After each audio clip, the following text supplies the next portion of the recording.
Bonjour, bienvenue dans votre espace littéraire. Mon histoire est l'œuvre que nous allons découvrir aujourd'hui. La jeune auteure de 16 ans, Kofi Agassiz-Grace, en est l'auteur. Bonjour très cher auteur, bienvenue à Abidjan.net. Merci beaucoup. Mon histoire, est-ce que c'est votre histoire? Non, pas vraiment. On va dire pas du tout, parce que c'est une histoire qui sort de mon imagination, mais qui est basée sur des faits de société assez réels. Dans mon histoire, vous abordez des thématiques telles que l'abandon familial, la précarité, le viol. Comment avez-vous choisi ces différentes thématiques? Je pense que je me suis basée sur ce qui pèse sur notre société.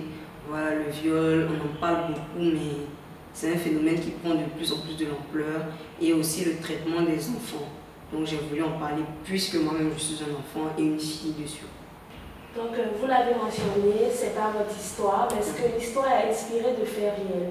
Oui, exactement, de faits réels, de faits de société. Voilà. D'où vous est venue l'envie d'écrire mon histoire? Bon, je dirais que c'est l'amour même, tout a commencé avec l'amour de la lecture. Voilà, parce que depuis toute petite, j'aime les livres. Et cet amour-là m'a conduit automatiquement vers l'écriture. J'essaie des amis orphelines, mais ce n'est pas en me basant sur leur histoire. Il est une pure imagination, un jeune garçon qui est dans des conditions assez difficiles, qui perd brusquement ses parents et qui se retrouve maltraité. Donc c'est vraiment une pure imagination, mais je dirais que l'imagination vient toujours de faits réels, de ce qu'on voit ou de ce qu'on entend. Vous avez écrit l'œuvre quand vous étiez élève de 13 ans.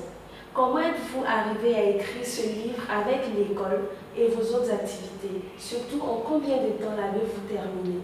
D'accord, merci pour la question. Bon, avant, j'aimerais d'abord remercier l'Association des écrivains qui me donne l'honneur de présenter ce livre-là, parce que je suis un enfant, on aurait pu choisir d'autres, on m'a choisi moi. Et merci aussi à Abidjan.net. Pour répondre à la question du temps mis, c'est durant la période de confinement. Voilà, j'étais en 3e classe d'examen, mais il y a eu le coronavirus qui a bouleversé nos vies, on le sait déjà. Donc, pendant cette période-là, je me suis dit pourquoi pas écrire, pourquoi pas utiliser mon temps assez sainement. Donc, j'ai commencé à m'exercer et je l'ai présenté à mes parents qui ont, au début, ont été choqués, mais après, ils se sont dit il faut encourager son enfant, surtout quand c'est une très belle initiative. Alors, tout est allé de là. Mais on va dire que ça a pris quand même du temps, puisqu'il fallait plusieurs corrections, il fallait aussi que je m'améliore sur certaines choses qui ont été transformées, donc il a fallu assez de travail pour en arriver là. Qui est votre auteur préféré? Je dirais Regina Yao. D'accord. Laquelle de ces œuvres vous a marqué? Les Oumaris ou les écueils de la vie, parce que c'était une œuvre qui était, on va dire, c'est l'œuvre qui est susceptible de te faire pleurer, voilà, parce que c'est vraiment très touchant et ça traverse la sensibilité des lecteurs. Est-ce que c'est elle qui vous a donné l'envie d'être écrivaine? Je dirais elle, mais pas seulement elle. Il y a eu plusieurs autres auteurs, il y a Kamara Nandala, plusieurs autres auteurs qui m'ont, en les regardant, je me suis dit pourquoi pas faire comme eux. Que voulez-vous qu'on retienne de mon histoire? Je veux qu'on retienne qu'il faut traiter les enfants avec tout l'amour du monde et qu'il faut surtout s'assurer d'une bonne éducation. Et il faut aussi que les enfants retiennent que les parents ne sont pas éternels. Il peut arriver un moment où ils vont partir, alors il faudra être fort pour vivre sans eux afin de les rendre fiers là aussi. Est-ce que vous avez d'autres livres? Non, je prépare actuellement le 2e. Voilà, donc on espère pouvoir terminer et puis voilà. Quels conseils pouvez-vous donner à d'autres jeunes qui veulent écrire comme vous? Je dirais d'abord d'avoir la conviction, parce qu'on n'écrit pas forcément pour gagner de l'argent et voilà, déjà ça ne marche pas, on ne gagne pas de l'argent avec l'écriture.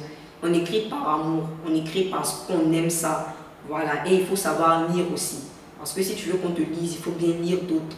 Donc il faut se cultiver et puis avoir une certaine base et puis ne pas avoir peur de demander de l'aide. Il faut aller vers les dénonciers, vers les professeurs pour leur demander de l'aide, parce que c'est ainsi qu'on va devenir meilleur. Qu'est-ce que vous voulez devenir plus tard? Médecin, cardio-chirurgien. D'accord. En plus de l'écriture ou bien... Oui, en plus de l'écriture, on espère, on prie en tout cas pour toujours avoir l'inspiration, parce que c'est pas facile, toujours avoir l'inspiration et garder ça comme hobby. Selon vous, en tant qu'écrivaine, comment est-ce qu'on peut intéresser les jeunes à avoir envie de lire? Je dirais c'est de toucher ce qui plaît aux jeunes. Voilà, parce que les temps avancent, on va dire, les générations changent. Et notre génération, ils ont un type de livre qu'ils aiment bien. Donc il faut écrire pour eux. Il faut écrire de sorte à ce qu'ils puissent aimer ce qu'ils lisent. Voilà, il faut écrire dans un français assez facile. Il faut écrire avec des mots qu'ils connaissent. Voilà. Mais tout en restant très intellectuel, je veux dire. Parce qu'il ne faut pas écrire pour écrire, il faut écrire pour apprendre aux autres. Si vous voulez avoir, on va dire, un lot de bouleversement, si vous voulez rencontrer un petit garçon qui a malheureusement perdu ses parents et savoir comment il s'en sortit en étant seul, je vous invite tout simplement à acheter mon histoire. Merci à notre auteur Grace Kofi d'être passé dans l'espace littéraire sur Abidjan.net. Vous, Babinotes, n'hésitez pas à vous procurer mon histoire. À très vite pour une nouvelle émission. Merci.